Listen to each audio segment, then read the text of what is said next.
You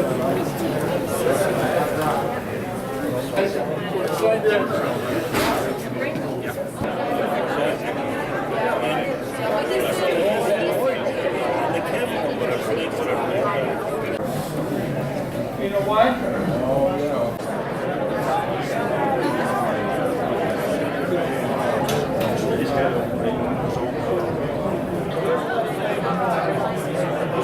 Let go first.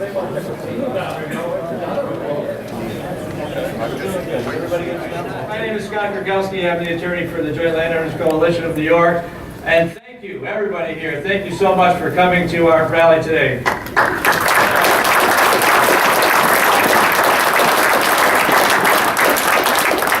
This morning I was on Fred Dicker, a radio show in Albany, and he said, "What if nobody comes to your rally?" Make sure the news has got this on. You see how many people are here right now? We've got a whole crowd here, and everybody is angry, and everybody has something to say to our governor, doesn't he? Don't they?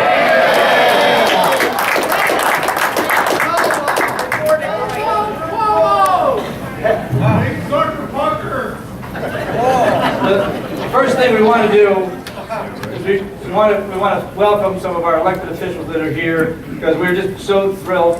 They've been with us for all of these years, step by step, hand in hand, supporting us the entire way. But we really appreciate help from people that we have here, like some of them, Crouch, Assemblyman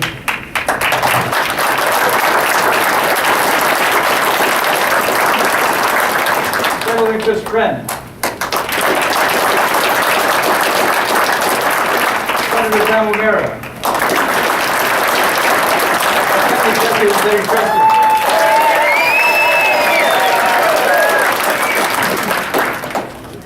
We've now Tom Libis, Senator Libis could not be with us here, but his representative Emmanuel Priest is here. We have statements from Congressman Hanna. Is Congressman Hanna's representative here? Great. We'll have a statement that we're going to read from the congressman. We've got a statement from Congressman Reed. Is a representative for Congressman Reed here? Raise your hand. We've got a statement from Congressman Reed as well. And we've got other town supervisors that are here, town councilmen. I see John Zuner from the town of Maine over here. How about other town councilmen that are here? Who's here? What town are you from? What other town? Roseville. Chill out. Tell me what town you're from. Windsor?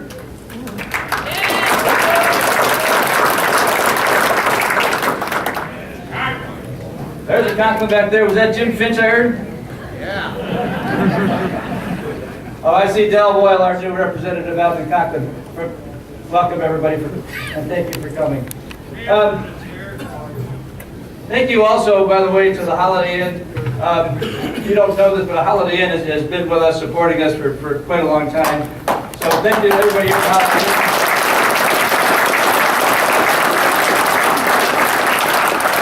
Some of the food and drink that is here is from the Holiday Inn, and we really appreciate all of their support. So, first and foremost, I think we do have to express our sympathy to the Cuomo family, right? We might be angry at the governor, but this is a time when his family is grieving as well. So we do want to make sure that we express our sympathy to the Cuomo family for the death of Mario Cuomo, and our prayers and our support go out with him. I think it's also appropriate to mention the fact that there are family members that we have lost throughout this battle over these last 6 years, people close to us, spouses, parents, children, and people who have been out there fighting for what we've been fighting for our communities for the last 6 years. Just working on some of the committees that we've got, for instance, Dan Fitzsimmons, Bob Williams, Steve Hers, me. We've all lost a parent over the past couple of years. We know that some of our coalition leaders, for instance, like Noel Van Slow. Remember Noel from the Sullivan Delaware County Coalition?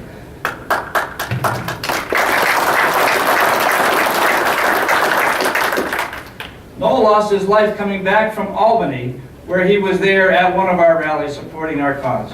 So that was, the efforts that Noel put in from Sullivan County were tremendous.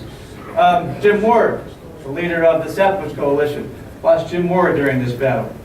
And then on December 16th, the day before the governor made this announcement, we lost Nick Schoonover from the Tioga County Landowners Coalition. Let's give them all a hand.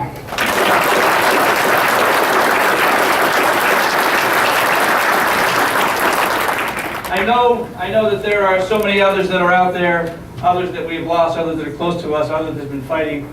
But these people that have been with us, that we've lost, the people that are here in this room, we've all been fighting because we know that our region needs opportunities. We know that we need to build a future for our children and our families. We know that we need to rejuvenate our towns and our cities.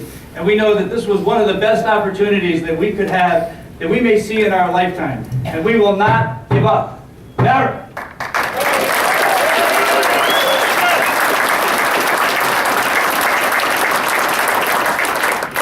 Today we are here to express our outrage over the decision from Governor Cuomo that he made on December 17th. And we heard the message loud and clear. The governor has no regard for the people of the southern tier of New York. None whatsoever. He doesn't know where it is. He doesn't know where the southern tier is. That's right. Has the governor been to your town? He flies in every now and then to SUNY Binghamton because that's easy and can come out. But the governor doesn't know where he is, where we are is exactly right. Upstate lives matter. Yep. So listen, on December 17th, Governor Cuomo, relying on nothing more than junk science from his acting health commissioner, Howard Zucker, decided to ban high-volume hydraulic fracturing. The health commissioner who used his non-existent children as an excuse for some of his findings. And what study did he rely on to make this determination? If you know, somebody tell me. Passenger. He doesn't, there is none. Right? There were no studies whatsoever. There was some things where he was a little bit nervous about it. There were things where he said we have to look at this more. But he didn't look at what was going on in 35 other states. He didn't look at what was going on throughout our federal government and our EPA and our Secretary of Interior and our Secretary of Energy and what they've been doing. He didn't look at those things, and he just said, this doesn't look right for me right now, so I'm going to say no, this is not something we should be moving forward with. And the governor decided to rely upon that type of information to say we should not be moving forward with this opportunity in New York, despite the fact that 35 other states, that 35 other governors, that the President of the United States, that our federal government all support this opportunity. This governor decided, nope, this wasn't right for New York. We don't need that. You agree with that? No! On the upstate voted in the last election, we wouldn't see that in this round. No more Cuomo! No more Cuomo! No more Cuomo! No more Cuomo! No more Cuomo! No more Cuomo! No more Cuomo! Listen, this decision defies all common sense and reason because it's about so many positive things. It's about economics. It's about jobs. It's about reduced taxes. It's about the environment because we're now reducing our greenhouse gases to levels we haven't seen since 1994. We are beating Europe's renewable program in the amount that we've been able to reduce our greenhouse gases in this country. So it's about clean air and climate change and energy independence and national security. All of the right things. All of the stars have lined exactly right onto upstate New York for this opportunity, and yet one man stands in our way, and that is our Governor Cuomo. So how does this decision happen? What can we do? How does this decision happen? That's the thing we wanted to talk about. And I think everyone, not a person on this planet, right, thinks that it's anything other than politics. And that's the most frustrating thing about this, is that a political decision is being made. This governor is playing politics with your life. He's stealing our property rights, and we're not going to let that happen, right? How can we change it? What are you going to say to Governor Cuomo?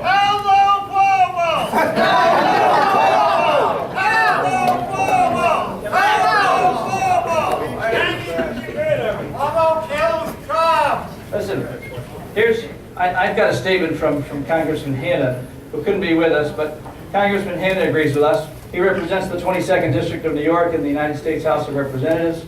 He represents Broome County, Shenango, Portland, Herkimer, Madison, Oneida, Oswego, and Tioga.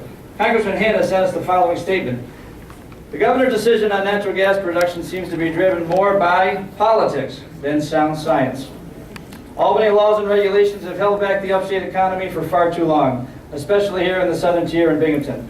Across the board, New York should start saying yes to economic growth and jobs and stop searching for ways to just say no when presented with an opportunity. I hope the landowners, labor, businesses, and farms represented here today continue working towards making our region a more vibrant place. I stand by you as a partner in this important effort. United States Representative Richard Hanna. Thank you, Congressman Hanna.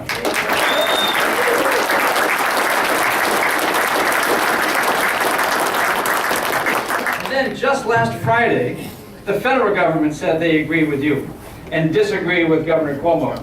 The United States Secretary of Interior, Sally Jewell, and I can assure you that the timing of this was not just by coincidence, but the United States Secretary of Interior, Sally Jewell, said on Friday that bans on hydraulic fracturing in certain counties and states, like in New York, are the wrong way to go.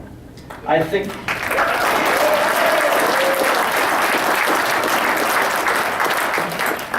that localized efforts or statewide efforts in many cases don't understand the science behind it. What we need is sound science that is driving our decision making. This is our federal government telling in New York, we need sound science and bans are the wrong way to go. Sally Jewell, please talk to Dr. Zucker and our governor.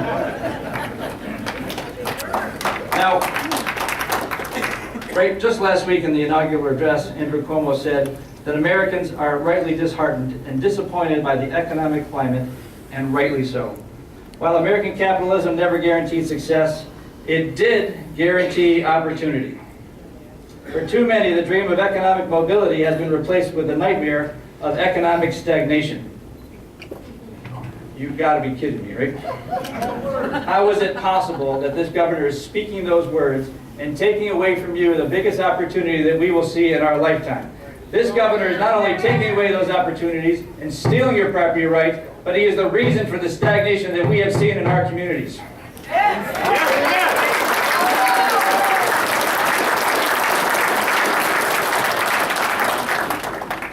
In his inaugural speech, he said, look, we have to take a look at New York, the greatest state in the country that built the Erie Canal.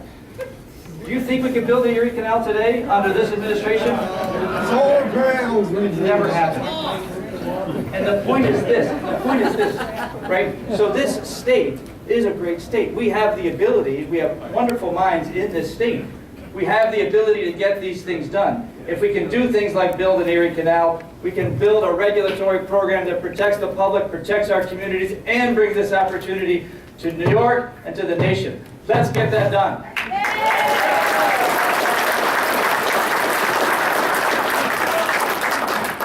So look, at the JLC, we're continuing this effort. We're continuing our fight. We are exploring all of our options right now. But one of the things that we've got to do is we first got to have to see what the final SGIS looks like. We know that a decision has been made by the governor, but we don't have it in writing in that final SGIS. So before we make any decisions about options that we've got to look at that. But takings claims and actions against the SGIS and in Article 78, all of those things are things that we're looking at and are on the table. We are talking to our friends at the Mountain States Legal Foundation that are willing to help us, and they want to come in and join this fight.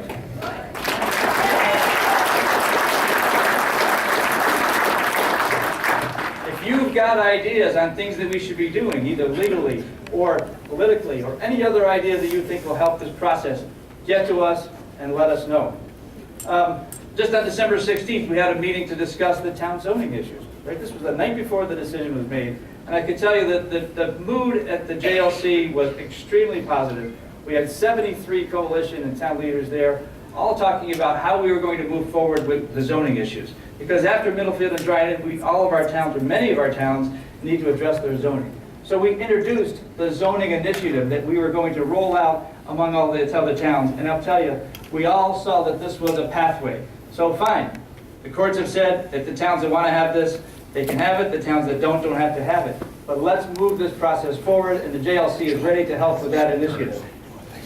We're also exploring other drilling techniques. So gas frac is something that we've been talking about for a long time, something that our friend Nick Schoonover was working on in Tioga County for quite a while with the help of Bob Williams and others. We've been working on things like nitrogen fracs and CO2 fracs. So all of those things are out there. All of those things are things that we should be able to move forward with in New York. So we still want to move forward with the process of hydraulic fracturing, but that's what this ban is about. The other techniques are there. Let's move forward. Let's see if our state really is committed to going forward with this process, allowing us to develop our resources, or if instead it's just totally against fossil fuels and is on to something else. And I think the something else is political aspirations that our governor had. But we're going to see that, and the JLC is going to continue to move that forward. So we're continuing to work. Most importantly, we want to make sure that you don't give up this fight. In 35 oil and gas producing states in this country, you are right. Right? We know you're right. You know the science. You know the process. You know what's happening just across the border because we can see it. Our families are there. Our friends are there. We know what's happening, and we also know what's not happening. The President of the United States and the federal government say that you are right. There's one man standing in your way at this point, and we must continue to engage him at every opportunity until we prevail. Thank you.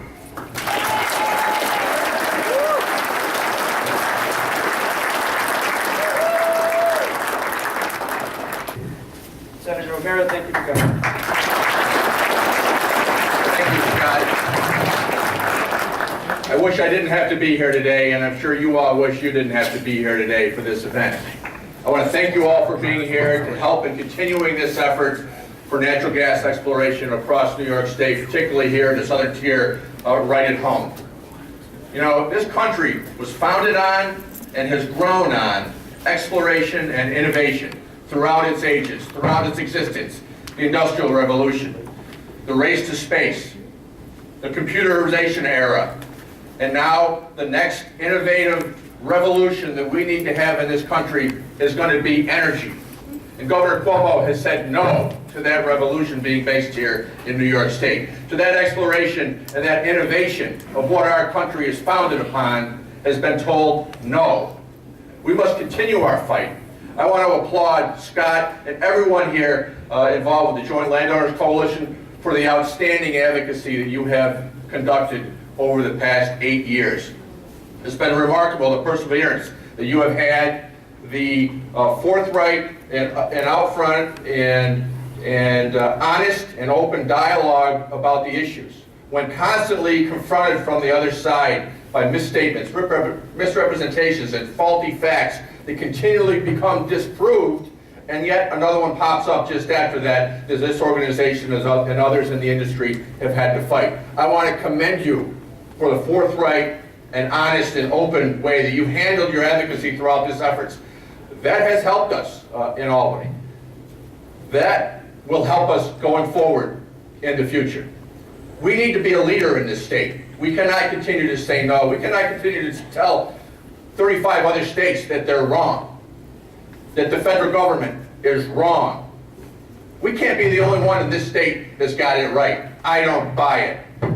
There was nothing in this health report from Dr. Zucker that came out other than possibilities, maybes, potentialities, nothing definitive on this. And I agree with Scott's words that have been echoed here that this has been a political decision and not a science-based decision. We need to move forward and get the science to prove this, that we can do this responsibly and safely for our communities, because we need to have a future here in the southern tier. Yes. And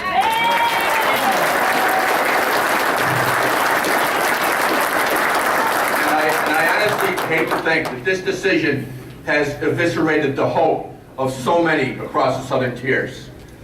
Not just our farmers and landowners, but other business people that wanted to be entrepreneurs in this industrial activity, take advantage of it, to create jobs that we desperately need throughout the southern tier.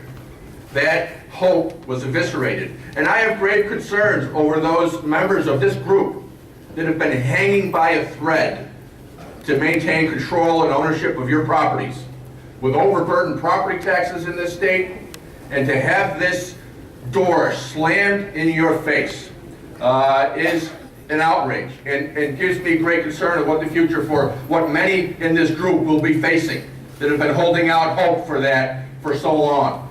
I wish you well. I wish you the blessing of God in your future, in your ownership of your properties.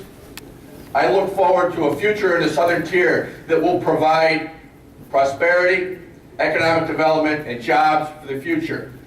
Like my children, who actually exist, 3 of them. I live in the town of Big Flats.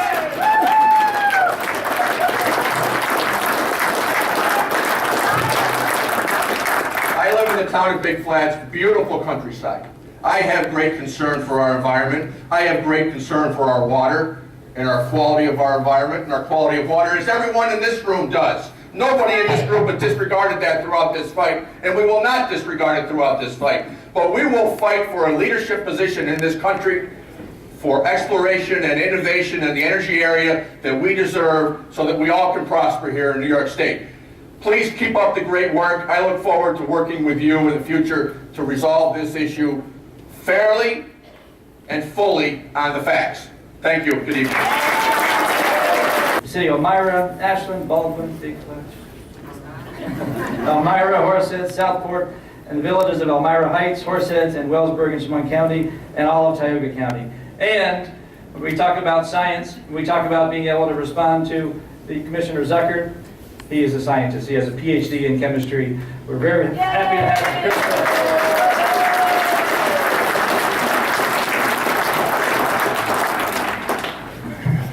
When I was asked to be here, I thought, okay, we'll put that on the calendar, because I was asked just a little bit before Governor Cuomo made his announcement, and I thought, well, all the information that I'm receiving is that the governor's calling around to all the town supervisors, county executives, town boards, and trying to feel what they're going to do when gas drilling is allowed within New York State again.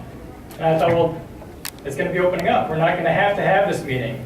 So I was a little shocked when the governor came out, and I was listening to Commissioner Zucker, and he started this fictitious fear-mongering that he wouldn't want to live and drink the water in a community that's fracked. He wouldn't allow his children to live in a community that was fracked. And I thought, this is just ridiculous. This is not science. That's not what the governor was trying to hold us off for the last 4 years. And that's what I was shocked about. So it was very disappointing to hear Commissioner Zucker bring up those terms.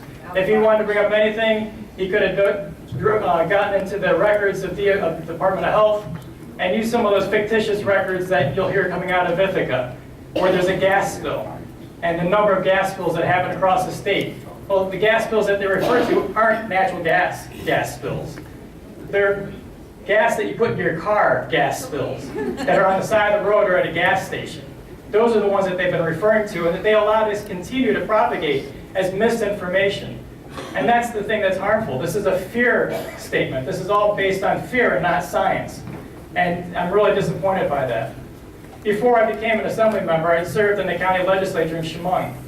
And during that time period, we had numerous interactions with various companies that were interacting in the gas drilling area of Chemung County and the Trenton Black. And whenever we had an issue, they were there immediately to resolve that issue. So we've never once at the local municipal level had an issue with gas companies not adhering to local regulations or local concerns. They were always immediately responding. After that, Tioga County, just to the east of Chemung County, I've got to applaud them because they took it upon themselves to go ahead and form a commission to go ahead and investigate and bring in all the different experts to look at any concern for when we did start to have fracking going on and the impacts that would have on our roads and our bridges, on the communities, on the zoning issues. And they put that together, and they were the first one in the state to come together and put together a large task force at a large level, at a county level. Chemung County shortly followed after that, as did many other counties. And this helps out because when the county comes in and puts that in, it helps the smaller towns like Baldwin in Chemung County, who don't have a full-time zoning enforcement officer, or don't have a full-time town supervisor. This puts in a comprehensive plan for them to look at and to be legally protected at the municipal level, but it also protects the rights of the landowners. And that was an important process. And this information was all given to Governor Cuomo, and has been said repeatedly, not only by the local groups, by JLC, but also by NISAC and NICOM. because they know that that is an important issue to our local area, that we want to move forward, that we're prepared to move forward. We knew what was going to happen. But still, Governor Cuomo says, no, it's not a possibility. Recently, there was an issue, this is a little bit outside the scope, but I want to bring it up, about the minimum wage and how the minimum wage in New York State was too low and we had to bring it up. It was brought to the floor as a contentious issue. It was passed. It's going to continue to rise over the next couple of years. But then you got to look at a state like North Dakota, where drilling is going on, and it's the hydrofracking that we're so contentiously not allowing within this state. And do they have to pass a minimum wage law there? No. You can make over $15 an hour working behind the counter at McDonald's without any minimum wage having to be passed because of the whole issue of economics driving the issue. And that same thing could happen here. When I was on the county board in Chemung County, one of the issues that was coming up, because we were looking at fracking, and fracking was beginning over in Pennsylvania, was a housing crisis. We had a number of local developers come in and started building town apartments and complexes in order to take care of that issue. We had people that were getting into drilling, and they were leaving good-paying jobs in New York State to travel over to Pennsylvania to make even more money. Anybody that was in their 20s that was willing to work and had a clean record was easily making in the high 5 to low 6 figures in the drilling industry. They were coming back and be able to buy property, buy houses, buy toys that they never thought they'd be able to own in their life, boats and ATVs. They didn't know what to do with the money they were making. But yet, the bureaucrats and politicians in Albany from downstate think, no, we have to oversee your life. We have to manage every part of your life. We know better than you know. We know how to manage your entire affair. And that's not right. That's not the way it should be. At the same time, they'll come back and say that we know what's best for you. We're going to look out for your environmental concerns. But yet, the number of farmers in the southern tier that have come forward and say, we want to be able to frack on our property. How come you can't trust them? These are the people that rely on the land to grow their crops, to raise their livestock. Why aren't they around? Why don't we do them? Especially when we're creating the green markets to send all of our food and produce downstate. Those farmers upstate, they know what they're doing. They know how to raise those crops, but they don't listen to them. As Scott referred to, I have a doctorate in chemistry. I've had numerous opportunities to interact with Governor Cuomo in the 4 years I've been in Albany. And I've always brought up the issue of fracking. And when is it going to move forward? When is it going to happen? And he always refers me to another member of his office to send a letter. And I've done that on numerous occasions. And have I ever received the word back? No. I continue to put that pressure on the governor and say, hey, look, we need to do something here. And it's not just about the fracking. As Scott mentioned, if you want to be environmentally clean and reduce our carbon footprint, gas is the way to go. We have the opportunity in New York State to be environmentally responsible. Switch to natural gas. It will reduce the carbon dioxide output. Not only does it reduce the carbon dioxide output, but the combustion, the burning of natural gas, actually releases more water into the atmosphere than is used to frack in the first place. So the whole idea that we're draining the water from our lakes and our streams is moot. It's crazy. I brought that issue up to him again and no response. Again, if you want to help our farmers upstate, which he comes up and he says he wants to do, Yeah, right. bring natural gas into our state and allow us to turn that into fertilizer. Because in the last 20 to 30 years, our farmers have had a harder and harder time receiving fertilizer, and the cost of fertilizer continues to go up. Natural gas is a precursor to manufacturing fertilizer. Not only is it a precursor to making fertilizer, you can crack natural gas into producing ethane. And ethane, you can convert into ethane and ethyne. Those are the precursors to so many pharmaceuticals, all the drugs that people are taking, all the plastics out there. We could be a mecca for the entire country right here in the Northeast. We could be producing jobs in pharmaceuticals. We could have an entire hub producing plastics. We could produce another hub that's just doing fertilizer. And we could have the lowest energy prices in the country and manufacture good new factories.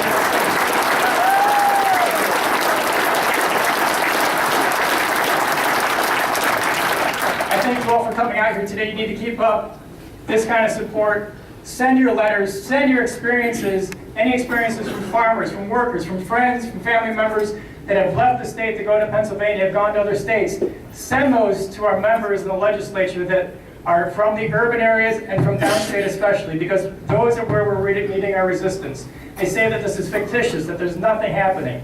Invite them to come up and take a tour over in Pennsylvania, because that's something that we hear all the time. Oh, we need to go to Pennsylvania. I've gone on numerous tours in Pennsylvania. It's not an issue. They want more people to come and frack in Pennsylvania. I see the signs. They want you to come back. So those are some of the things that you can do. Invite our members in the legislature. If you can't get the members up, bring the staff up. Bring up anybody that's in their office, locally or from up in Albany. Invite them to come on those tours and send those letters out. Thank you, and keep up the hard work. There, it's jam-packed in the back, and there are people in the hallway. So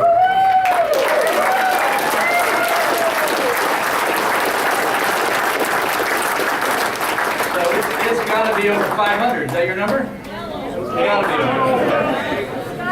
It doesn't include the thousands that have lost their property tax work. Hey, you know what? Lisa just said that we're here, but it doesn't include the thousands that have already had to leave this state because they've lost their property to tax foreclosure. They lost to bankruptcy. They've had to leave the state. We know, every one of us knows someone like that. That's right, about 500 every 6 months just from this county alone. Our next speaker has been with us right from the start. Assemblyman Crouch was first elected in 1995 to the Assembly District. For over 2 decades, he was an owner and operator of a 350-acre, 180-head dairy farm. He knows exactly what you're going through today. He lives it just like you live it. As a landowner and farmer, the Assemblyman understands the issues and concerns that we face representing the 122nd District of Broome, Shenango, Delaware, and Otsego. The Assemblyman is also the chair of the Minority Conference. We're very pleased to have Assemblyman Cliff Crouch.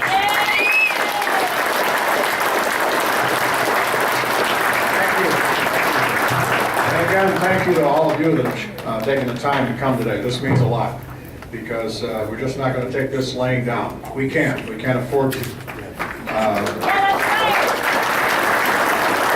got to keep this fight up. We've got to let the governor know that we're not happy. You know, when this started back in 2008, I took the time just to find out for myself what was going on, what's high volume hydraulic fracturing. And I started at that time making my own calls to various regulatory agencies, to Pennsylvania, to Colorado, Wyoming, discussing different issues, because if I had a staff person do it, they would ask the question that I put on a piece of paper. But during my conversations, and often they were half an hour, 45-minute conversations, you know, there was other questions that popped up. It's not cut and dried. You've got to be able to run with the flow at the time and ask different questions, because some of them you don't think of when you start dialing that number. In every case, whenever I chase down some of the big blown out stories of, you know, something is wrong here and they're sick here, and cows died over here, in every case, it was bogus. I heard about cows dying in Louisiana. So I called the regulatory people down in Louisiana. They said, I heard there were 16 cows died. And the lady said, yeah, you're right. I said, well, what's the story? Well, they got out of the pasture and they got up on the drilling site and they drank from the fracking fluid of the storage pond. Well, as a dairy farmer, I know that cows love salt. So I asked her, well, did they die of saline poisoning or did they die of chemical poisoning? We don't know. We didn't do an autopsy. So here's the thing. Cows were out. They got up on a drilling site and they drank from an open storage of frac fluid, which would not be allowed in New York State. Right. So it's end of the story. And they don't even know why they died. Yeah. They don't know if it was chemical poisoning or saline poisoning. So this is how the stuff gets blown out of, way out of proportion. I traveled to Pennsylvania, took a tour around the area. The benefits of drilling, a lot of them are unseen or unspoken many times, and it's a human part of it. I was given a tour around by a businessman. He said, Cliff, I've been in business all my life. And he said, I'm 65 years old. I've owned 5 different businesses. He said, I've always been involved in fundraising opportunities for United Way, whatever local community fundraiser was going on. He said, these are honest, hardworking people here. And this is outside of Montrose.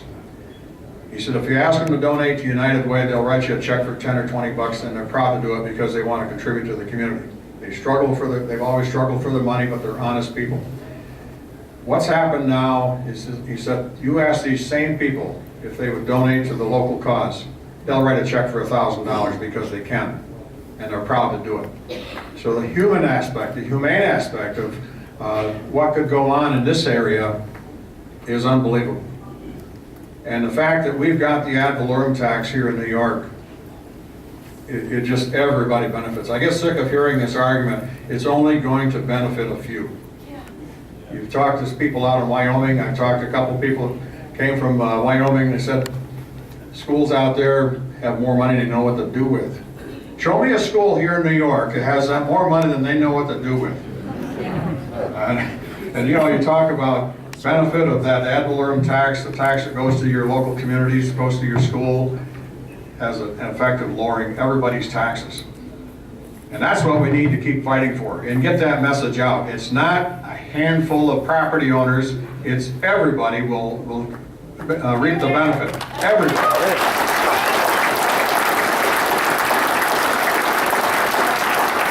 Jobs that would be created, I mean, I'm sure a lot of you people have already gone down to Pennsylvania. The jobs that would be created is just, you can't start picking a number. There's people in this community here, I live in Bainbridge, there's people up there, John Payne, Payne's Cranes, their cranes are busy in Pennsylvania. And you know, so the ripple effect out through the community, all of the southern tier, if we were to have drilling here, is just unbelievable. And I own some property.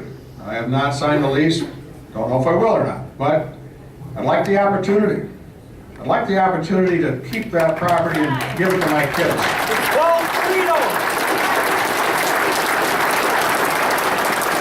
I don't want to give them property that's got tainted water on it. And I don't believe I would have to. That's right. Because I firmly believe in this state, we can get it right. We've got the toughest regulations in the nation right now. You know, one of the things, we had a meeting in this room back a couple of years ago, and there was a gentleman from DEC, retired gentleman from DEC at the time, and he told me Mario Cuomo started the minerals division. And they recruited nationwide to get the best and brightest. And that's where our current drilling laws have all stemmed from. And yet, now the next Cuomo in line says we can't get it done right. I don't know if he talked to his dad, but I think we need to pay attention to that. With all the regulations that we have developed in the state over the years are some of the toughest, if not the toughest in the nation. And I think we can do it right. I think we can do it safely, and we ought to have that opportunity. That's right. Thank you. Thanks for coming. He said, you know, there's no longitudinal studies on the oil and gas industry. Well, there's one out in Australia that's been going on for 27 years, following the health of oil and gas workers in the industry in Australia. How did Commissioner Zucker miss a 27-year study? He doesn't want to see it. He doesn't want to see it. He doesn't want to see it. He's playing in the park with his kids. You know what the result of that study is? The result of that study is that there are things that happen to some of the workers that you would expect of people that are working outside. So for instance, some of the workers have higher cases of melanoma. But the main conclusion of that study is the happy worker syndrome. And we talk about this all the time. When the health commissioner was doing his study, did he consider the health effects of poverty and unemployment? It makes a difference. And Australia, in their 27-year study, has determined that their workers are happier in this happy worker syndrome after 27 years because they're taken care of well in the industry. That money, as Assemblyman Crouch was talking about, comes back into the communities, and everybody is better. What we're seeing in North Dakota is unbelievable. They are the fastest growing economy in the country, and we should be doing the same thing here in New York. That's right. So our next speaker is our County Executive, Debbie Preston. She's been fighting for jobs and promoting economic development and prosperity, and has been a constant supporter of our landowners.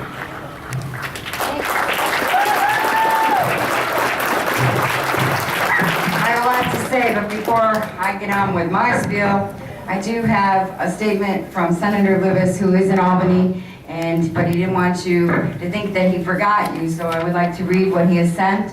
Dear friends, I regret that I couldn't be with you today, but my responsibilities as Deputy Majority Leader called me to Albany early. I'm very disappointed by the governor agreeing with the Department of Health's decision to ban natural gas hydrofracking. 35 other states have ruled that the process can be safely regulated, but yet New York can't figure it out. It's most unfortunate for our farmers, landowners, retailers, hospitality, and construction workers looking for growth and opportunity. Natural gas development is one of our last hopes for creating real jobs in the southern tier. Banning this process is the easy way out rather than standing up to those who spread fear. You've all worked really hard to convince the governor and the Departments of Health and Environmental Conservation that we should develop our natural gas resources. While we figure out what our next best step is, I ask that you don't give up hope. This is a setback, but we have to keep fighting. Sincerely yours, Senator Tom Levis. Thank you, Senator, for the southern tier, because we need help in creating jobs. But then I get news when I'm in Washington, I get called out of a meeting because I have to hear that our governor, the dictator, has said no, that you cannot use your land for what you want. You thought you owned that land, but you really don't. I don't think we really do own our land if someone can tell us that we do not have the right to use it for what we want. Now, I have always believed in safe natural gas drilling, and I still believe in that.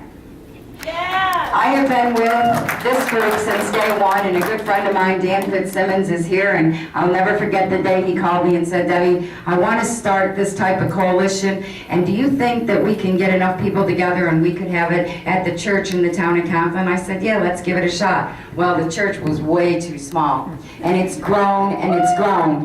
But you know what? I've been sitting up here as the other speakers were up here and you're too quiet.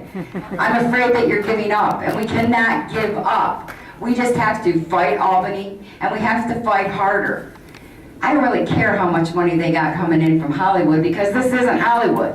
And we are hurting in the southern tier, and we need jobs. And you can take your Hollywood dollars, and you can go back to Hollywood. Because, you know, Governor, if you don't understand how we're suffering down here, now I hear that he is saying that, you know, the southern tier is really suffering. Well, I don't know if he knows where the southern tier is, because the same day I heard that we weren't getting a casino, and he had us in with the Finger Lakes. I bought a new map because I figured, well, somebody changed the map, I had an old map, and I looked at it, and the southern tier was still the southern tier. But they sort of wrapped us into the Finger Lakes. Then I look and I remember, you know what? Look who the lieutenant governor is. And who got the Buffalo Billions? Now, how did that happen? Now, this is political? Yes, it is political. Hell no, Cuomo! Hell no, Cuomo! Come on, guys. Don't give up. Hey, there's some people up on the 11th floor in New Jersey. They're anti-fracking. Let's wake them up. Help! Help! No! Cuomo! Help! No! Cuomo! Help! No! What I have to say to you as your county executive, and I know that some people that have been in my position have now recently changed their views on fracking, I am not going to do that. I am here to support you any way I can. I believe in your cause. I will fight for this. We need jobs. We need to support our unions. People are leaving New York State, and I wonder why. Does it mean that these other 35 states don't know what they're doing? No, it means that New York does not know what they're doing. And that means that our governor is out of touch with the people of the southern tier.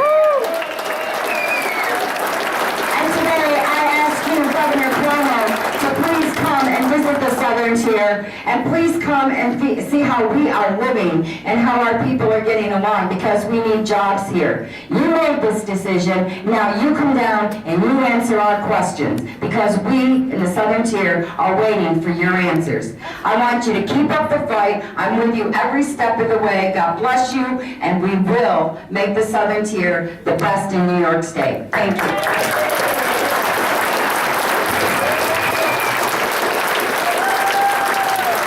Take a look at the elections, and from our county all the way to Western New York, who holds the office? every single one, all the way across, is someone who is in favor of natural gas development. Every single one.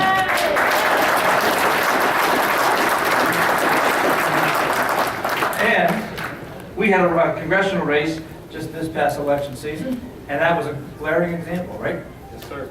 We had Congressman Tom Reed running against one of the biggest antis out there, Martha Robertson from Ithaca, New York, and demolished her, right? There was no question about it.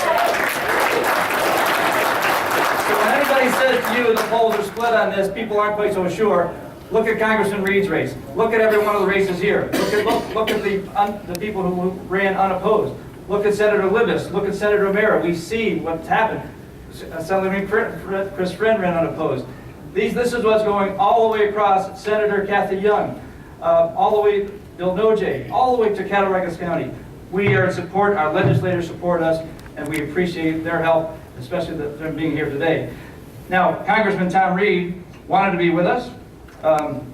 He's in Washington instead. He was first elected to represent the 29th District of New York in a special election held November 2010. His district includes Allegheny, Cattaraugus, Chautauqua, Chemung, Ontario, Schuyler, Seneca, Steuben, Tioga County, Tompkins County, and Yates County. And in 2011, Congressman Reed was appointed to the Committee of Ways and Means and currently co-chairs the Congressional Natural Gas Caucus. His district representative, Joe Sempolinsky, is here, and we're really happy that he could join us. Joe? Well, being here, I had a little problem that I was really happy I had a problem. I couldn't find a place to park. I just drove over from Corning. That's where Congressman Reed lives. That's where I live. That's where our main office is. And I got here and I couldn't find any place to park. I'm like, well, this must be a big crowd. And I got in, and goodness gracious, it is a big crowd. So I want to thank you all for being here. Thank you for not taking no for an answer. I want to thank our teammates, because governing is a team sport. We all work together. The state senators, the state assemblymen, the county executive, we all work very well together. And I think you have a very articulate and passionate group of folks representing you that you've heard from before I got up here, and they do a great job. So it was a very disappointing day when the governor, and he says he didn't have anything to do with it, the governor made his decision. You know, it was decided on public health. You know what? Public health is important. Everyone in this room feels that public health is important. That's right. And sometimes folks on the other side try to mischaracterize that and say we don't care. We do care. Public health is important. And every other state that has a shale play has looked at the public health ramifications of tapping into that. And every other state has made the determination that it's safe. The President of the United States, now my boss is a Republican, he doesn't always agree with the President, we have to work with him, but the President of the United States feels it is safe. I saw him on the State of the Union say that. That's right. However, here in New York, the governor, Mr. Zucker, they feel they know better. I think that's the height of arrogance. I think it's politics. I don't think it's health. But it is a public health issue. We need to, if we're going to have natural gas drilling, we have to do it safe and responsibly. We have to have reasonable regulations. We can do that. Other states have done it. New York, we can do it. There's no reason we can't. But there are other reasons this is an important issue in addition to public health. This is an energy issue. So over Christmas, I happened to be in Virginia on vacation. I saw something I thought I would never see again. I filled my gas tank, and the number didn't start with a 4, it didn't start with a 3, it didn't even start with a 2. Oh my God. $1.99.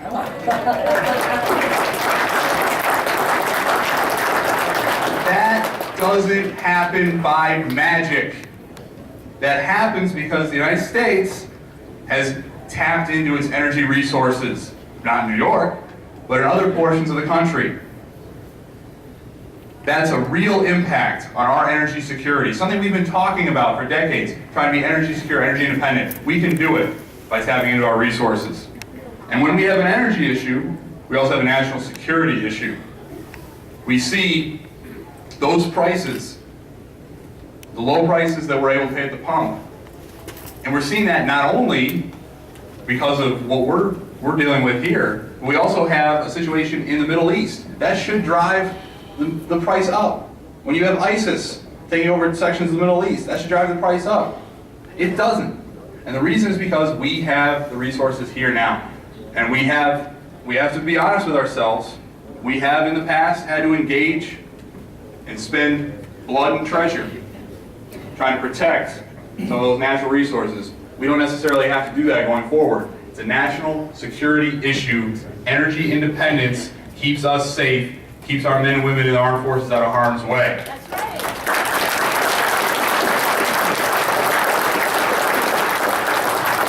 But it's not just a public health issue, it's not just an energy issue, it's not just a national security issue, it's a jobs issue. I'm so happy to have the union movement here today.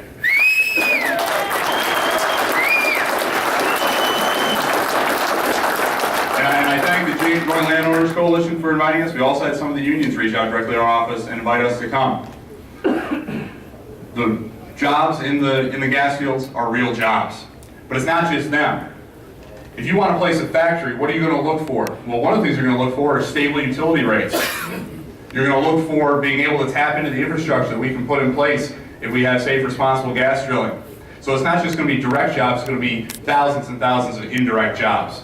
It's going to be the person that owns the coffee shop or the diner that's able to sell their product to the people that are going to have money to buy it, have money in their pocket. That's what this is about. Jobs through all sectors of the economy. In the hospitality industry, there's going to be a lot more hotels. We're staying in our hotels, there's going to be a lot more hotels if we have gas drilling. We're going to have everybody impacted. It doesn't just affect the few, it affects the jobs and livelihood of every sector of the economy. And last, it is a property rights issue. Yeah!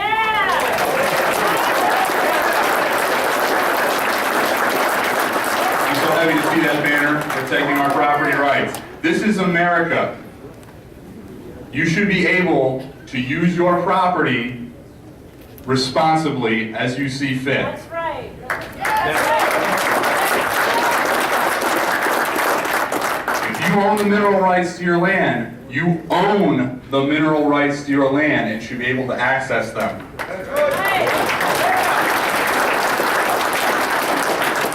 And so moving forward, I work for, as it was stated, Congressman Reed, who's a federal representative. We're trying to find a way that we can work on the federal level to try and mitigate some of the fallout of this. One of the things we're looking strongly at is considering the ruling that came down as a property taking.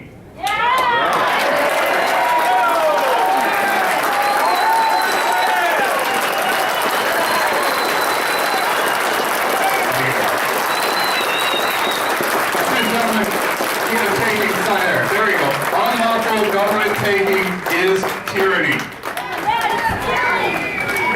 So thank you, sir, for having that sign. So that's where we're going to be focusing our federal legislative efforts. If someone takes something from you, someone diminishes the value of your property without your consent, you deserve to be compensated.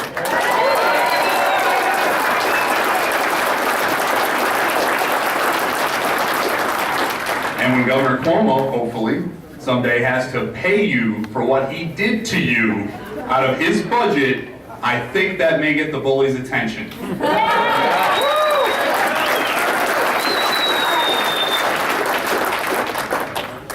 So, in closing, I know you're frustrated, I know you're angry.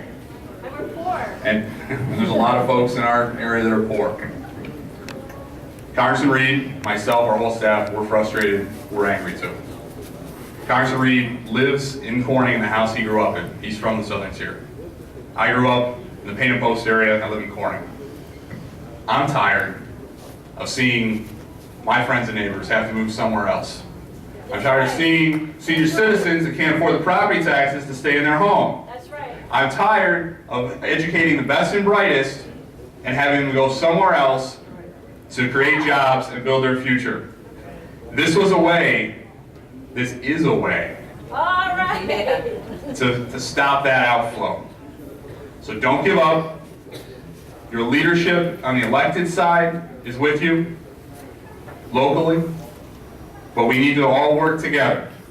We need to all let the governor know that we are not going to take no for an answer. Thank you very, very much.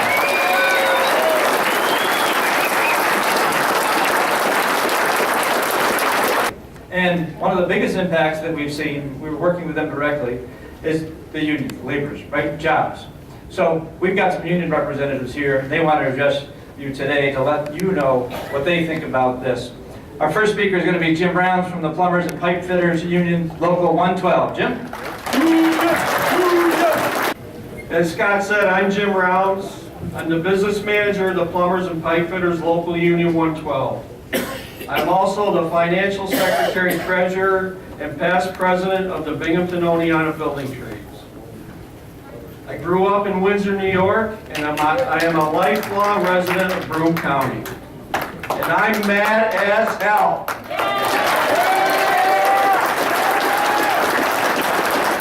Why? Because Albany has said no to the much needed jobs in our area. Yet the state itself just released the figures. Binghamton, along with Utica, have the highest unemployment rates in the state.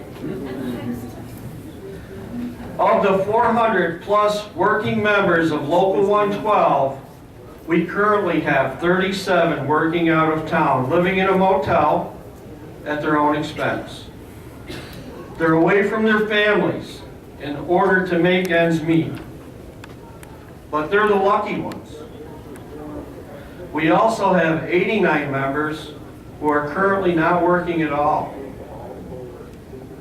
Some have totally exhausted their unemployment benefits. Some have lost their health insurance. Some are having trouble paying their bills and are in danger of losing their home. We need these jobs.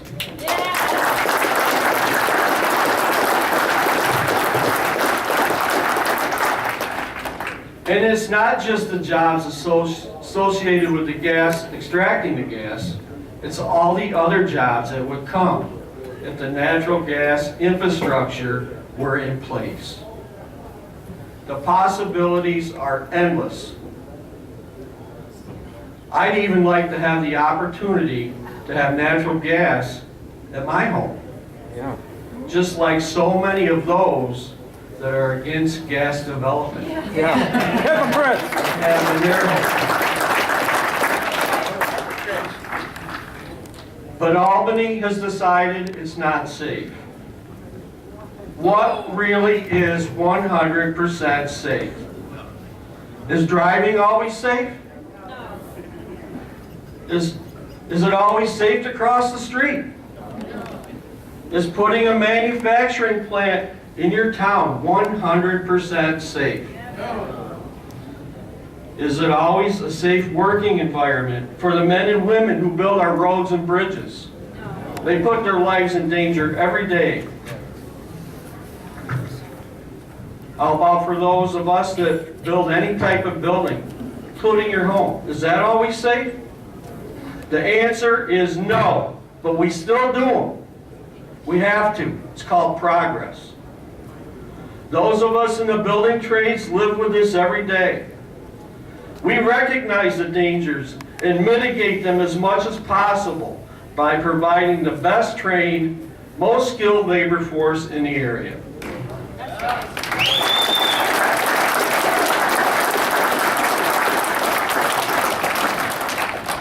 Instead of outright banning all drilling because they feel it's not safe, Albany should be saying, what can we do to address our concerns? Right. Don't just throw your hands in the air and say it can't be done. Put a team together so we can develop this valuable resource. There are a lot of very intelligent people, not only in the state, but in the country. If we can put a man on the moon and bring him back home again, if we can develop drugs to cure just about anything, why can't we come up with a way to do this? Let's get to work, New York. We need these jobs. Thank you.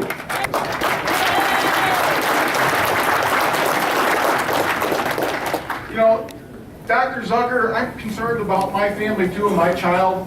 You know, I'm so concerned that I brought her with me here tonight. About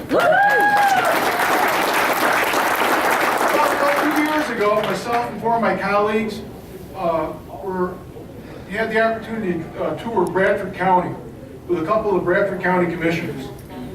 And we went to sites they were drilling on, sites that were reclaimed, drove us down roads that they told us that prior to the gas industry you couldn't drive on. They talked about how their social security system, that they were, in the county, they were actually importing work from other counties to keep their people employed by the social security in that county busy, because there wasn't enough work for them to keep busy. They talked about how their unemployment rate was next to nothing. All right, when was the last time our unemployment rate was next to nothing? And when you talk about children, as we drove by ball fields, Little League fields, you know what they talked about? How the kids were getting new equipment, new uniforms, were able to travel at no cost to their parents because of the gas industry. When the flood hit in 2011, they didn't know what to do because Sarah, Pennsylvania was hit as hard as Owego, New York. They reached out to one of their gas partners down there and said, "We need help." They said, "What do you need?" "We need dump trucks, we need front end loaders."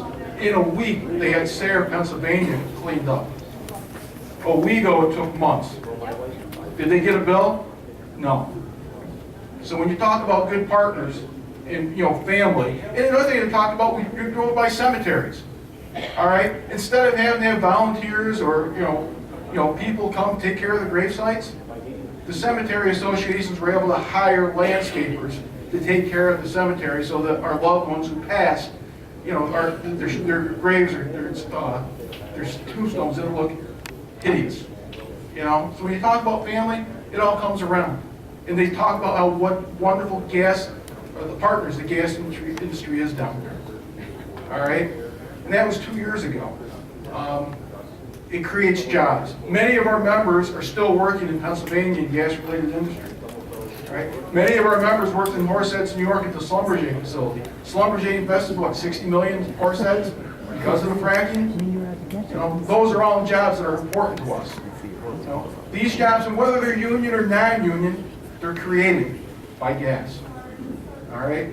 I read in the paper here last week where Florida now has surpassed New York State in population. All right, like I said, I brought my daughter here. She's a senior in high school. She'll be going to college. And you know what? In 5 years, when she's out of college, there's a good chance New York might lose 3 more people. You know, and 2 of them might be in Florida. And who knows where my daughter might end up, wherever she has to go to get a job and to pay off her debt she's going to have from going to college. All right? You're reading the paper about the Southern Tier. Yes, it's nice having Binghamton University as an economic engine to drive the economy down here. But when you read the papers, in October, PepsiCo bottling closed right there on Court Street in Binghamton. Next month, Putnam Publishing closing their doors, leaving Binghamton. How many hundreds of jobs is that? Not to mention small businesses, little mom and pops, places like McClellan Flowers and Nico's Diner, they're gone. Who's next? You know, Governor Cuomo, we need help. We need you to lift this ban, and we're going to contact our people, our friends in Albany, whether they're in the Assembly or the Senate, and we're going to say, call the governor, talk to him, tell him to reverse this. And if they say no, trust us, the building trades know how to say no too. And they're going to listen loud, and we're going to make it clear. I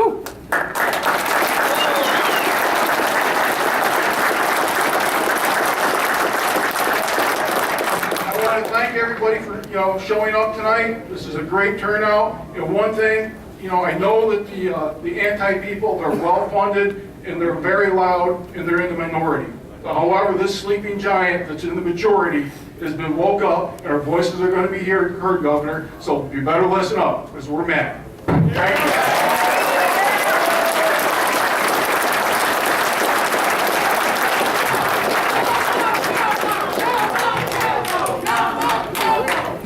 you. Thanks, Scott.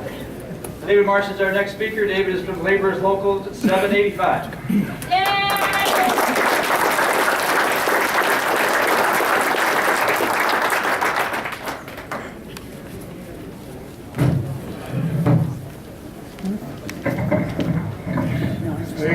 want to see all my union brothers and sisters out there real quick. Where are you?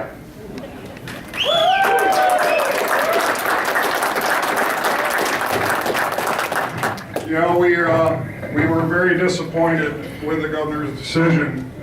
And ironically, for the southern tier, it wasn't just fracking, which no doubt has the largest impact on everybody here, but the casino siting on the same day. I mean, how ironic is that?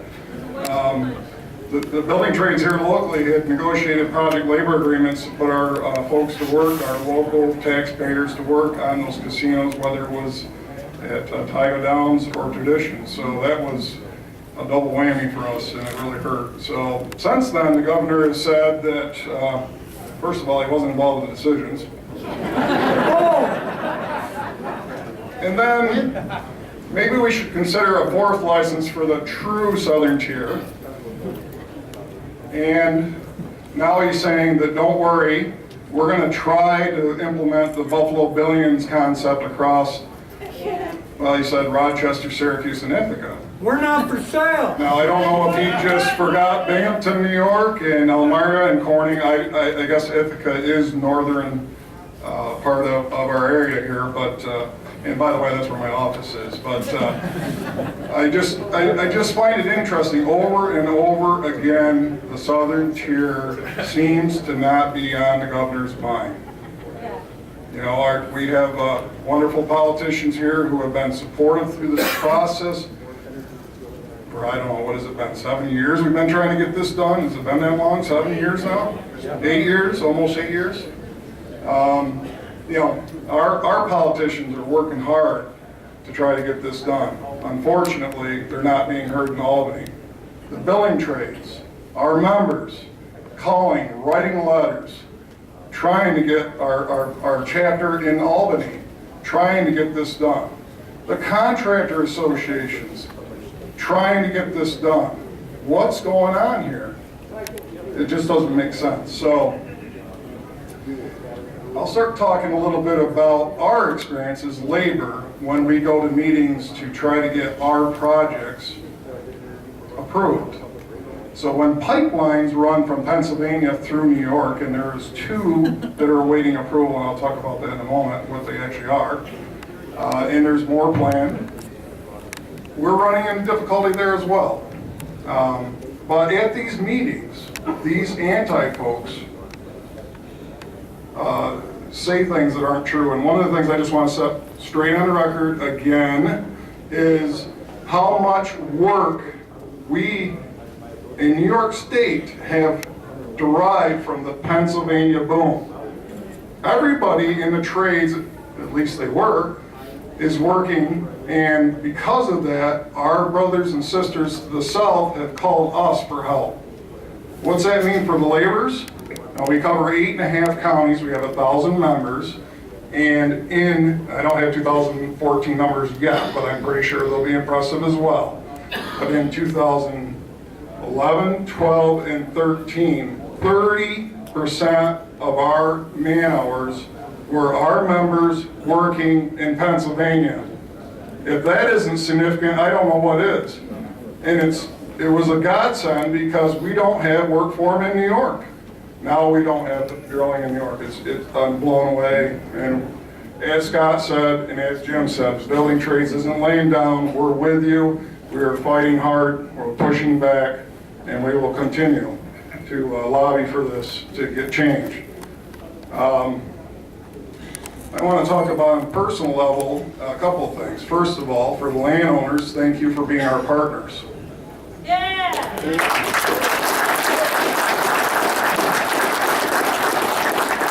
Thank you for coming on board. You're out there. By the way, I was a farmer as a kid, so I know what it's like to work with my hands. That's why I ended up in the trades. But I know how hard you work. I know how hard it is, because the taxes for farmers have gone up as well. And it's getting astronomical. It's unbelievable what farmers pay in taxes nowadays. And the interesting thing is, if you live in an ag zone, whether you agree with them or not, there's good and bad about the ag zone concept. You're told how you can and can't sell your property.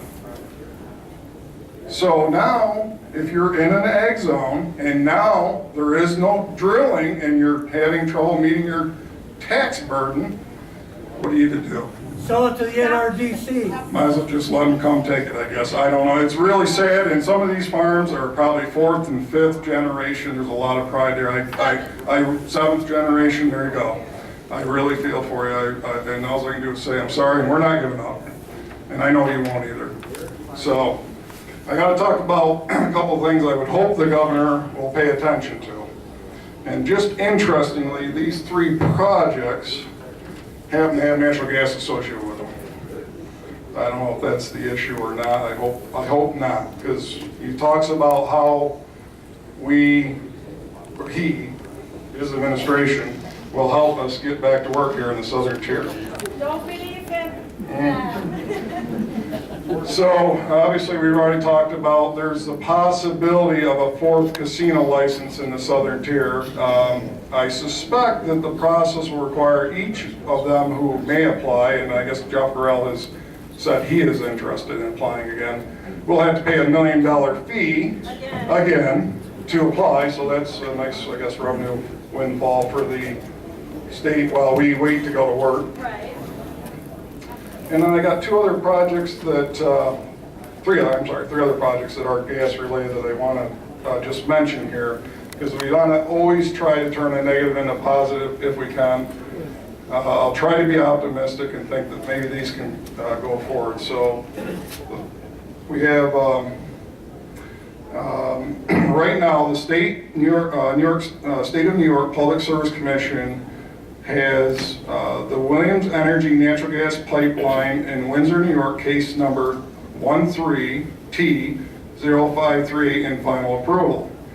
That was, public comment was heard on that on February 11th of 2014. In all honesty, we thought we would have this pipeline already built.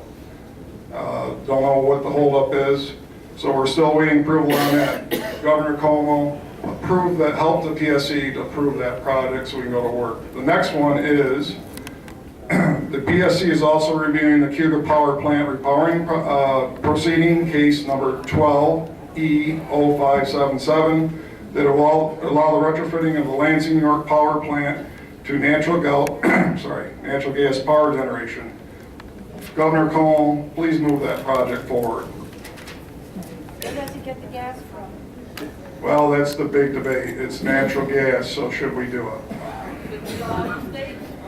So, yeah, they're building them in Pennsylvania, by the way. Everybody knows that, right? So we'll just let the power come from there, I guess. Interestingly, by the way, I don't want to take too much time, but the governor said in his State of the State address in 2012 that we need to have regional power development.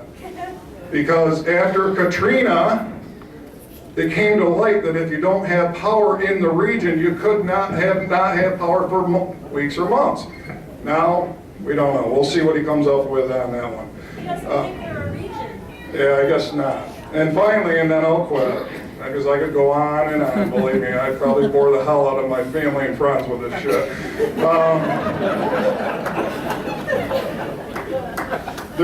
This is very important, and I appreciate anybody who wants to support us.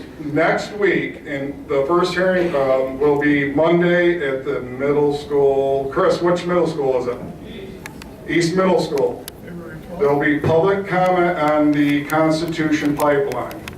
On the 13th, Tuesday, it'll be in Oneonta, and on Wednesday, it's out in Cobleskill. So the Williams folks were here. If they still are, you can get information from them. They were out the door and a little bit to the right. And if you can come out, if nothing else, to laugh at the sillies making their arguments, because they are a joke. The last one was, the skin is falling off the cows. I mean, come on now, I'm a farmer, I know that shit don't happen. They weren't talking about farm animals. Well, okay, I didn't catch that part. But these public hearings are critical. It's going to be, the FERC has already approved the project. This is the DEC. We all know how difficult the DEC can choose to be.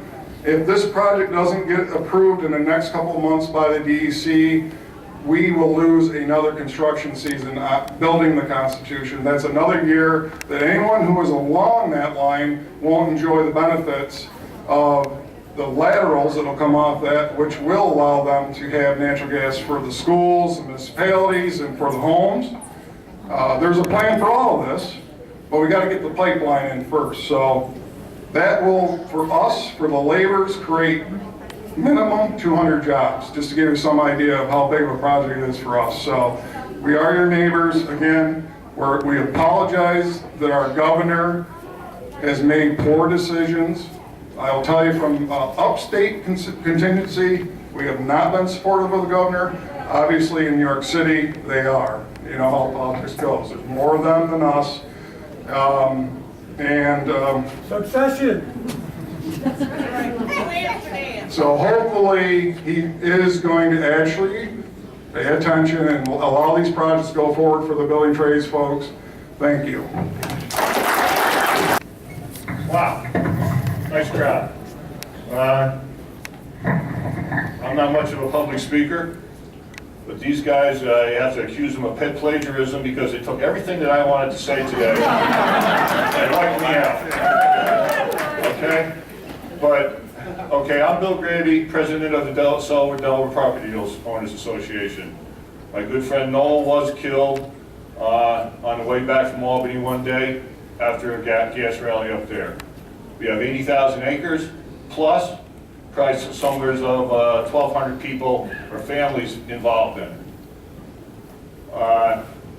Yes, I am one of the struggling farmers. I had to file bankruptcy to hold on to my place to try and give it to my kids. It's been a tough road. We made it through the two milk price crashes in 2009 and 2012, but after 2012 it was just too hard. So all I can say is I have the Millennium Pipeline runs right through my property, between my house and my barn. Probably some of you guys might have worked on it when you were in Sullivan County. It's been there for, well, the Millennium has been there since 2008 or 9. It was formerly the Columbia Gas Line, which were formerly the Rockefeller oil lines. That's Rockefeller, hear that name. It was put in 1949, and I never had a bit of trouble with any of the gas companies or anybody. When they came through and put the pipeline in, it was, Mr. Gravy, what can we do to make you happy today? And it's just a shame that Governor Cuomo did this to us. I have some friends in my county that basically have no debt. They've been able to scrape by and not have debt farming. I was with him when this announcement came out about no gas drilling. His legs and my legs almost buckled underneath us because he has a son who is probably the youngest farmer in the county, doing a great job. And you just saw it in his face that at this point he realized he was going to be 60 years old, working forever, and really he's never going to have a 401k or anything like that, and he's probably going to end up struggling at the end of this thing just like his father and I have worked for the last 40 or 50 years. My family took over the farm that I am on in 1860. So that's how long we've been in it, and our family was on other farms before that. I was with the National Park Service called me up 2 months ago. They wanted to sit down and have a meeting. And at that meeting, they had about 25 of their specialists from Colorado, Arizona, Washington, D.C., all over the country. And they had a panel of us there that 3 of us were for gas drilling and 3 of us were against it. So during that time, they listened to everybody. And the National Park Service at the end of that meeting came up to me and said, "We hope that you survive this." And they told everybody there that at this point in time, they spent 3 days in Pennsylvania and they spent 1 day in Sullivan County. Now, Sullivan County has the Millennium Pipeline running all the way through it. And so that's why they spent the last day there. They came up to me and they said at the end of this that we hope that you make it through because there is no reason that we've been 4 days out in the field looking at this, and it's one of the cleanest, safest, and most professional jobs being done that they have ever seen. And I just confirm that. 25 scientists from the National Park Service said this. Now, the people that were sitting next to me that didn't agree with it, well, they were just blown away. They couldn't believe it. But we've known this the whole time. We knew that when Dimmick went down, we knew within a few weeks what the real problem was. But they refused to accept it, and they just keep saying half-truths and false truths and all this kind of stuff that I hate to say it, but the stupid city people believe them, okay? You can still say it.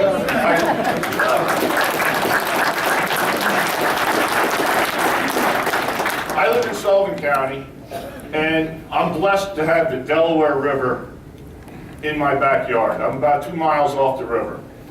It must be a sacred river because they're not going to let any drilling happen there unless Cuomo, gets his head out of the sand. Now, I'm also blessed because I have Mark Ruffio, however you say it, lives about 3,000 feet from me, and Deborah Winger lives about 2 miles from me.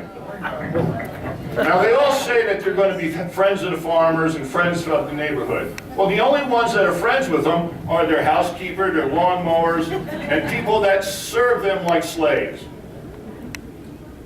He's never came out to any of the farms in my neighborhood that I know every farmer in the county, basically. Willie, has he ever been to your house? No, he doesn't come. He just says this, oh, I'm friends with all the local farmers. He's not friends with any of us. And he just says, well, I feel bad for Mr. Gravy. Well, I feel bad for Mr. Gravy too, but I keep struggling every day. I really don't know what to say. I don't want to make this about me because, yes, I am a struggling farmer. But I see what's going on in the neighborhood, and I told some of my friends a couple of years ago that if you want to continue to farm in this area, or you want to continue to live in this area, you've got to get involved because the antis are pushing us out. Every person I know that's going to retire, every person I know that's going to retire in the next 5, 6, 7 years, in my little neighborhood, and I can look out and see quite a few of them, is leaving the state. They don't want to be here. Some of them don't want gas drilling, some of them do. But the fact is that they can't stay there. No farmer can hold on to his property unless and he has to sell it to get a retirement. Even my friends that have no debt, they have to sell their property to have a retirement. So all the businesses in our town, and Callicoon is like one of the more booming towns right now. But it all comes from the yuppies have come out of the city, and they buy the business, they work it from Friday afternoon to Sunday afternoon, and then they go back to the city. There's nothing there for the local person during the week. My wife works in advertising for 2 radio stations right now. She's struggling. She gets paid commission, but she's struggling to get anybody to throw $200 at her for advertising on the radio. Nobody has the money. So where Cuomo says that the state is doing so good and all the politicians say everything is great, I don't know where they're looking. Right, not here, not in the southern tier, not down Sullivan County, not, nowhere, not in Wayne County. And it's like, it's just a damn shame that everybody could have had some money. If everybody here would have got a little bit of lease money up front, where would you have put it? You'd have put it in your house. You'd have put it in the savings. You'd have given it to your kids. It would have trickled down. Oh, yeah. It's not going to trickle down now.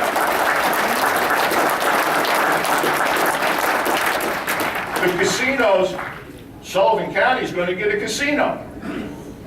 I called up my friendly senator this morning, and I said, what's going to happen? I want to know because I'm going to go speak in front of a gas coalition meeting today, and I want to know what to say. Well, we really don't know if we can do anything. We're thinking you're going to have to do lawsuits. And I said, lawsuits? It takes time, it takes money.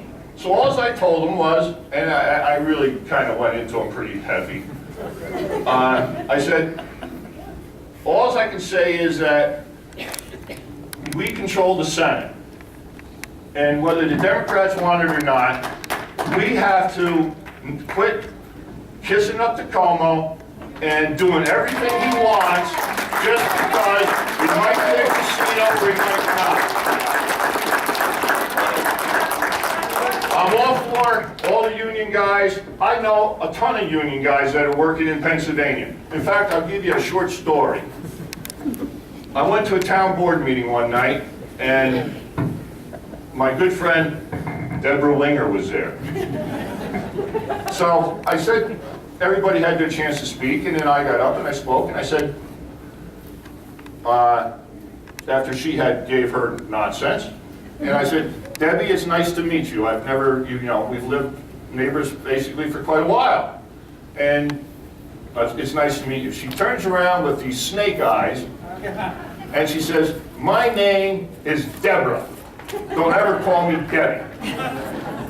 Okay, Debbie.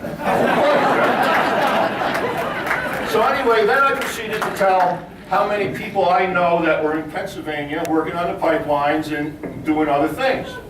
And that was basically about 30 people from my local area, which is a small local area. She said, what is 30 people working on a pipeline? That's nothing. Well, if I know 30 people, maybe somebody else knows 30 people. It's quite a few people. And these guys are all making $60, $70, $80, $100,000 a year, not $8.75. So,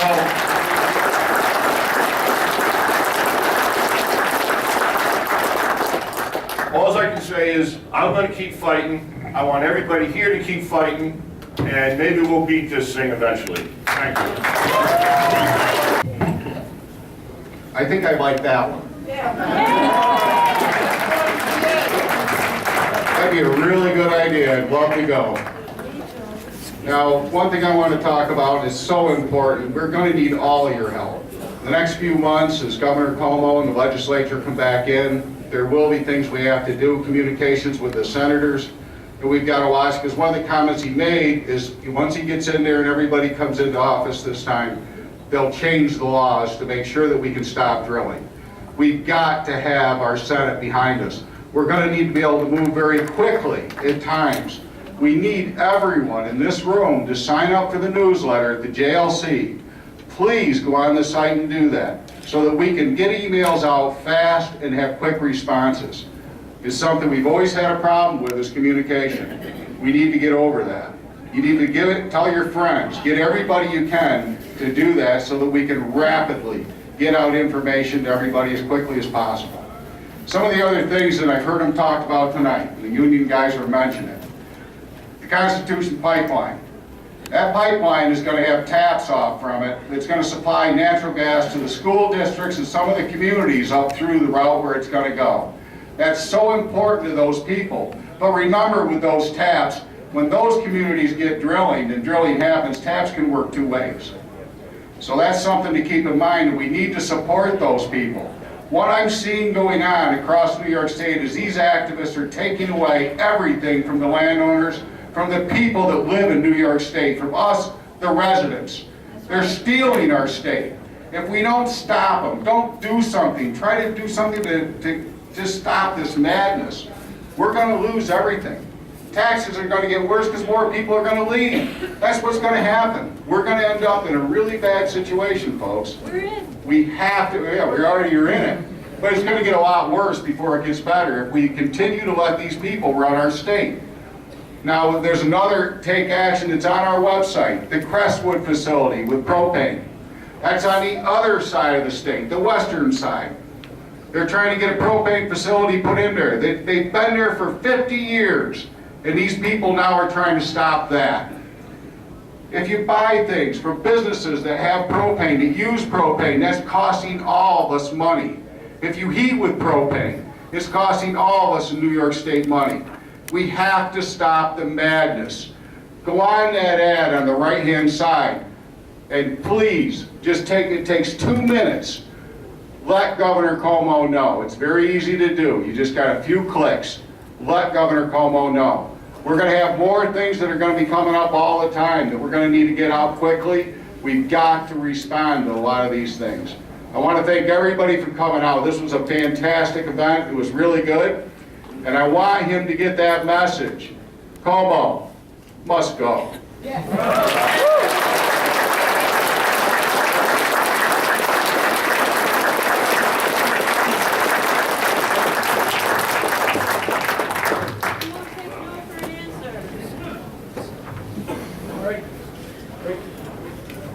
Thank you, Dan. Thank you, everyone, for coming.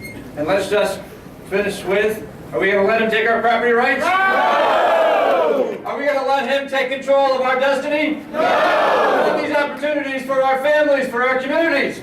No! No way! He is not going to do it to us. We're going to continue to fight. Thank you all for coming tonight.